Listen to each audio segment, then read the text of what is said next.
व्यवहारात कान भरणाऱ्या लोकांपासून सावध राहायचं। बघा, मंथरेनं कान भरले तर रामाला वनवासाला जावं लागलं, शकुनीनं कान भरले महाभारत घडलं।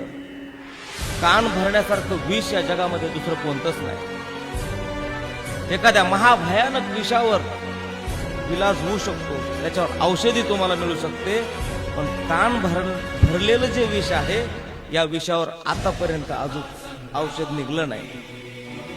कान भरणाऱ्या लोकांपासून कधीही सावध राहायचं, कारण कान भरणारे लोक आपल्या घरापासून सुद्धा आपली ताटातूट करत असतात। म्हणून तुकोबाराय म्हणले, असल्या लोकांचे शब्द आपण कानावर सुद्धा घ्यायचे नाही। नायकावे कानी तयाचे ते बोल, आणि भक्ती विन फोल ज्ञान सांगे। म्हणून अशा लोकांपासून जीवनामध्ये सावध राहिलेलं किती पण चांगलं असतं।